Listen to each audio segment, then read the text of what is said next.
Good morning students. Chapter 4 चल रहा है रिप्रोडक्टिव हेल्थ। फर्स्ट यूनिट आपकी रिप्रोडक्शन है, जिसमें फोर्थ चैप्टर हमारा चल रहा है रिप्रोडक्टिव हेल्थ। लास्ट टर्न पे हम लोगों ने पढ़ा था population explosion, birth control methods, MTP, and now we will discuss about sexually transmitted disease, STD. Sexually transmitted disease, these are the disease that are mainly passed from one person to another during sexual intercourse.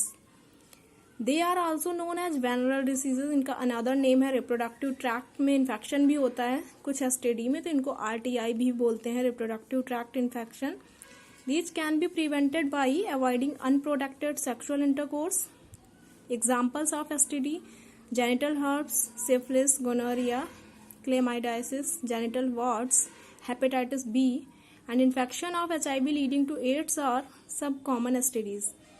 STDs are a major threat to a healthy society. These diseases are reported to be high among individuals in the age group of 15 to 24 years.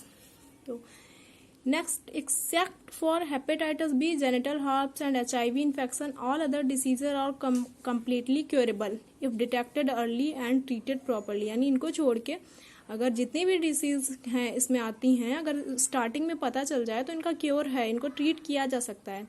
The early symptoms of STDs are minor and include itching, fluid discharge, slight pain, swelling, etc. ठीक है, ये सारे symptoms होते हैं in the genital region. Infected females में often the asymptomatic and hence may remain undetected for long. STD like hepatitis B and HIV can also be transmitted by the following. ये method अभी हमें पढ़ना है. Sharing कैसे हो सकती हैं hepatitis B HIV? Sharing of contaminated injection needles, surgical instruments with infected person. Clear? Transfusion of blood, अगर कोई इन्फेक्टेड पर्सन है उसका ब्लड जो है वो ट्रांसफ्यूजन कर रहा है और नहीं पता है कि वो उसके इन्फेक्शन है, तो ये हो सकता है. From infected mother to foetus, क्योंकि पढ़ा है कि फीटस को जो भी ट्रांसपोर्ट होता है प्लेसेंटा के थ्रू मदर से होता है. ठीक है, तो इसमें लिए हो सकता है. यहाँ से बोर्ड में क्वेश्चन आता है कि all RTI are STDs but all STDs और नॉट RTI, यानी जितने भी रिप्रोडक्टिव ट्रैक्ट इन्फेक्शन होते हैं वो सारे STD के अंदर आते हैं, सेक्सुअली ट्रांसमिटेड डिसीज. बट जितनी भी STD होती हैं उनको RTI नहीं कह सकते हम, क्योंकि सभी STD जितनी भी सेक्सुअली ट्रांसमिटेड डिसीज हैं जरूरी नहीं है कि सब में रिप्रोडक्टिव ट्रैक्ट इन्फेक्शन हो. फॉर एग्जाम्पल आप वहाँ पे बता देना HIV हो गया, ठीक है, एड्स हो गया. HIV जो होता है वो वायरस होता है. डिसीज कौन सी कॉज करता है? एड्स. तो एड्स एक ऐसी डिसीज है जिसमें रिप्रोडक्टिव ट्रैक में कोई भी इन्फेक्शन नहीं होता है. तो ये क्वेश्चन इंपॉर्टेंट है, इसको क्लियर कर लेना. All RTI are STDs but all STDs are not RTI. Next, the patients remain undetected due to the following reasons. The absence और less significant symptoms in early stages of infection. हो सकता है कि symptoms ही नहीं कोई show हो रहे हैं, तो इस वजह से वो नहीं पहचान में आता है.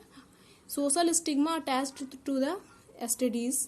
The late detection leads to the complication like pelvic inflammatory disease, abortion, stillbirth, ectopic pregnancies, infertility और even cancer of the reproductive tract.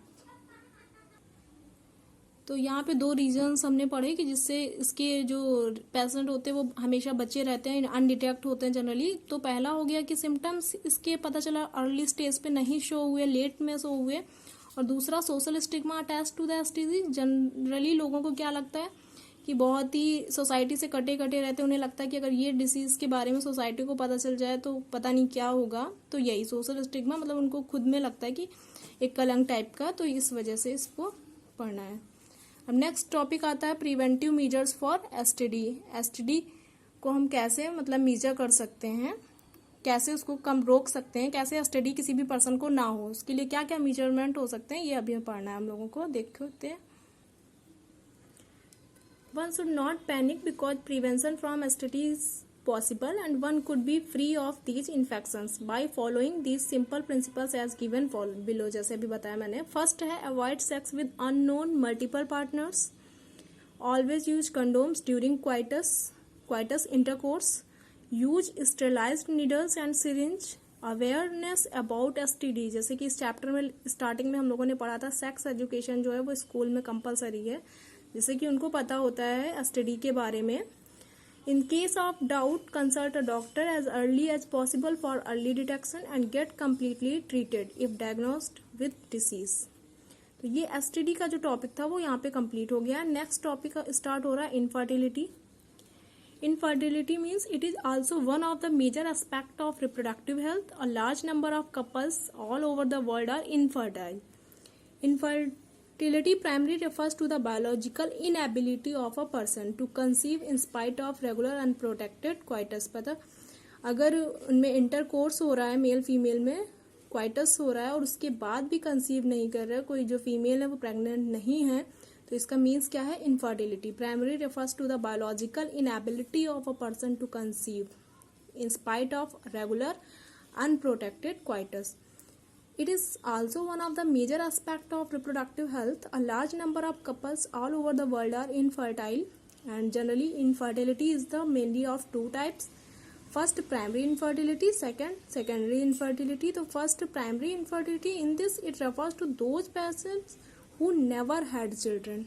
ठीक है, तो उनको वो रखा गया है प्राइमरी में. और सेकेंडरी में क्या होता है? It refers to a situation when a couple had children और achieved pregnancy previously but are unable to conceive the next time. ठीक है, यानी कि उनके एक बेबी होगा बट नेक्स्ट टाइम जो है वो नहीं कंसीव कर सकते हैं. It occurs more commonly than primary fertility, और ये ज़्यादा कॉमन है प्राइमरी फर्टिलिटी से. और ये बोर्ड में क्वेश्चन आता भी है कि इनफर्टिलिटी क्या है, कितने टाइप की होती है. रीजन्स ये बहुत पूछा जाता है. The reasons for infertility could be related to many individuals. Aspect such as physical, जो फिजिकली फिट नहीं है. कॉन्जेनिटल यानी जेनेटिक भी हो सकता है. डिसीज, ड्रग्स, जो ड्रग्स ज़्यादा लेते हैं. इम्यूनोलॉजिकल और इवन साइकोलॉजिकल, जो बहुत डिप्रेशन में है, मेंटली बहुत डिस्टर्ब रहते हैं. साइकोलॉजिकल, तो ये सारे रीजन्स हो सकते हैं इनफर्टिलिटी के. तो इसको बहुत ही अच्छे से पढ़ना है. नेक्स्ट वीडियो में हम डिस्कस करेंगे जो टेक्निक है, जैसे कि अभी यहाँ पे पढ़ा इनफर्टिलिटी है, इसको ओवरकम, इसका भी सोल्यूशन होगी कुछ टेक्निक. तो असिस्टेड रिप्रोडक्टिव टेक्नोलॉजीज क्या होती हैं, ART क्या है, उसके बारे में हम नेक्स्ट वीडियो में डिस्कस करेंगे. And thank you very much for listening me.